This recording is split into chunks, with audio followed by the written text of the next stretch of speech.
On the same night we were celebrating what I thought was a milestone anniversary at the place he proposed, my husband confessed he's leaving me for his coworker and has been lying to me for months. The dim glow of candlelight flickered across the table, casting soft shadows on the walls of the cozy restaurant, the one where we'd gotten engaged 5 years ago. I had insisted on coming here tonight, a place brimming with memories, thinking it would be the perfect setting to celebrate our milestone anniversary. The anniversary I had dreamed about, planned for, and thought would be the night we reaffirmed our love for each other. I could hardly contain my excitement as I sipped my wine, feeling giddy as the minutes ticked by. I had the perfect surprise planned. I had written him a letter, one that captured everything we had been through together, the good and the bad, and how, despite everything, I believed we were stronger than ever. I was ready to tell him how much I still loved him, how I had been holding on to hope for our future. Tonight was supposed to be about us, about reaffirming what we had built over the years. Cheers to us, I said, clinking my glass against his, flashing him a warm, loving smile. My husband, Ryan, looked back at me, but something in his eyes made me pause. There was a tightness in his jaw, a flicker of uncertainty that I hadn't noticed before. He didn't smile back the way he usually did. "You okay?" I asked, my voice laced with concern. He set his glass down, leaning back in his chair, his fingers tracing the edge of the wine glass in an almost absent-minded way. "I'm fine," he said, though his voice was distant. Something felt off. But I brushed it aside. Maybe he was just nervous about our anniversary, about the speech I was preparing, or maybe he was just caught up in the romantic atmosphere of the evening. As I opened my bag to retrieve the letter I'd written, I saw his eyes flicker to it, then quickly dart away.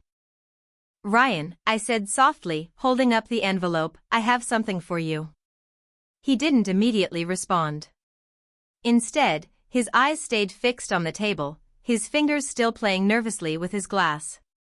It was only when I pressed him, looking him directly in the eye, that he finally spoke. "Emma, there's something I need to tell you," he said, his voice low, almost tentative. My heart skipped. It was the tone, the kind of tone someone uses before dropping a bombshell. "Ryan?" I said, trying to mask the growing unease that clawed at my chest. "What's wrong?" His lips pressed into a thin line, and I saw the hesitation in his eyes. He opened his mouth but then closed it, as if weighing the words. My stomach churned. "I've been thinking about this for a while now," he said, his voice barely above a whisper. "I can't keep pretending anymore." "Pretending?"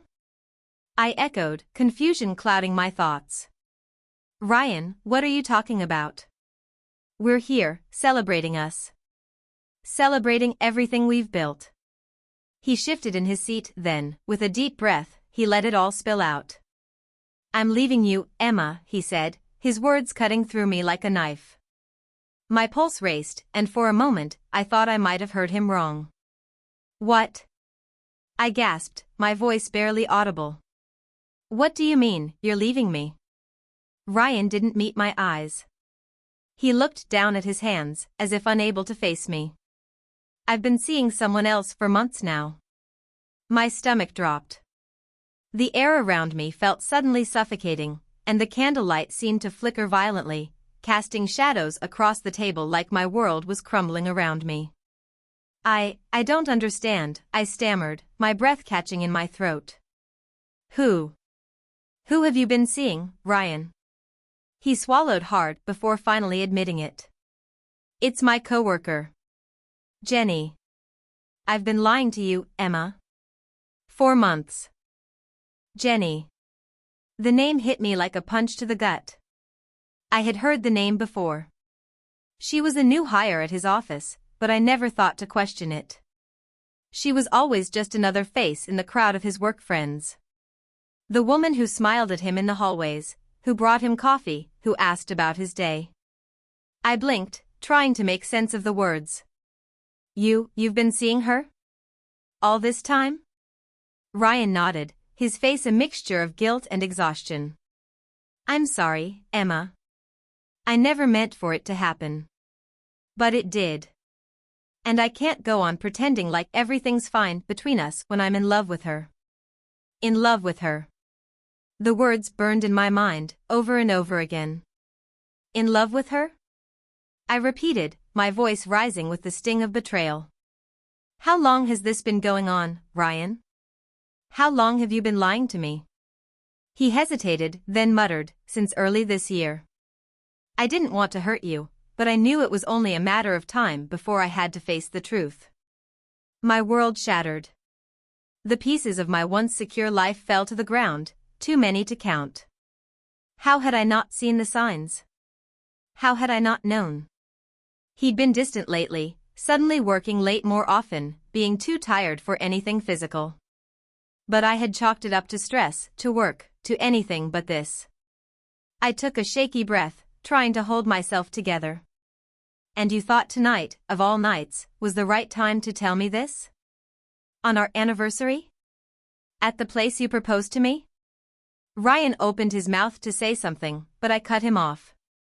No, don't even try to explain, I snapped, my voice trembling with a mix of fury and disbelief. You've been lying to me for months, Ryan. You've been sneaking around behind my back, and you thought I wouldn't notice? Emma, I'm sorry. Sorry? I laughed bitterly. That's it? That's all you have to say? You're sorry? I never wanted to hurt you, he repeated, but his words felt hollow now. I stood up abruptly, pushing the chair back with so much force that it scraped against the floor.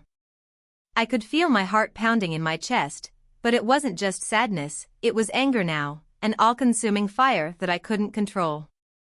I can't believe you, I spat. You've been lying to my face this whole time, while I'm sitting here, thinking we're celebrating us. Celebrating our future. I had plans, Ryan. I had plans for us. He stood up too, reaching out a hand, but I stepped back, my breath coming in shallow gasps. Don't touch me, I warned, my voice low and dangerous. Emma, please. No. I shouted, my voice cracking. I want you to leave. Now. Don't even think about coming back here. I don't want to hear your excuses anymore. Ryan looked taken aback for a moment, his expression faltering as if he hadn't expected this kind of reaction from me. But after a few long seconds, his face hardened again. Emma, please. This isn't easy for me either. I didn't want to hurt you, but I can't keep pretending. I cut him off, my voice rising with each word. Pretending? Pretending? I almost laughed, but it was bitter, sharp. You've been lying to me for months, Ryan. Don't you dare try to make this sound like it was some noble thing. You knew exactly what you were doing. You knew exactly how much you were hurting me every time you came home, pretending everything was fine. All while you were with her. He took a step forward, his hand outstretched like he was trying to reach for me, but I stepped back. Don't touch me, I hissed. Don't come near me. Ryan's face softened slightly, a flash of genuine regret in his eyes. I'm sorry, Emma. I never wanted to hurt you like this. But I've been so miserable. I shook my head, disbelief swirling in my chest. Miserable? You've been miserable? You think I haven't been miserable? You think I haven't noticed? You've checked out of this marriage for months, Ryan. You stopped caring about me, and now you're just throwing everything away for her?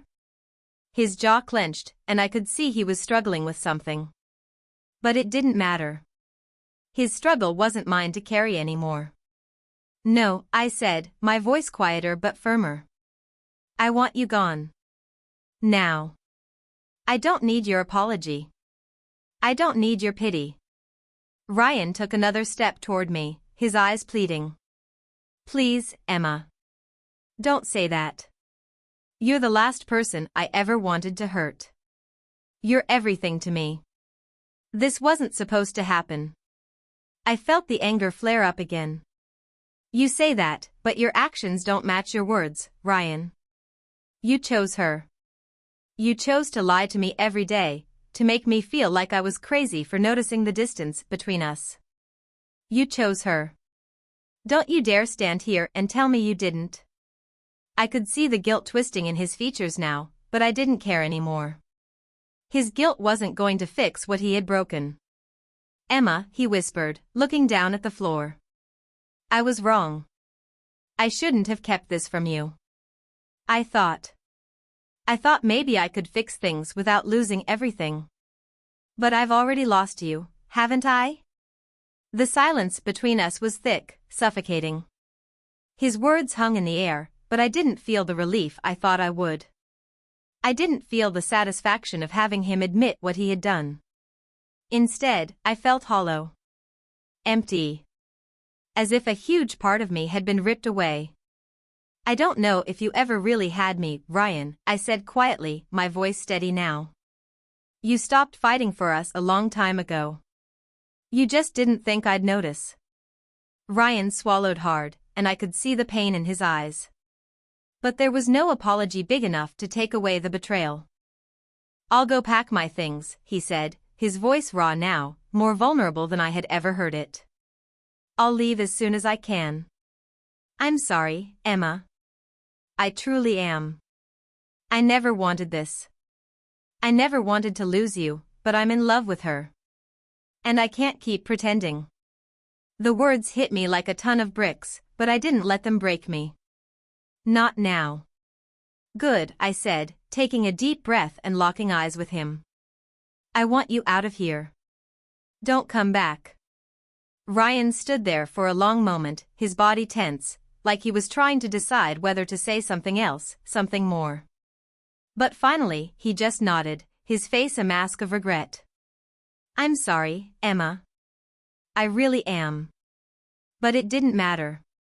His apology was nothing more than an empty gesture now. Just leave, Ryan, I said, my voice firm, unwavering. I don't need your sorry. I don't need you. I'm done. With that, he turned away, walking toward the door, his footsteps heavy.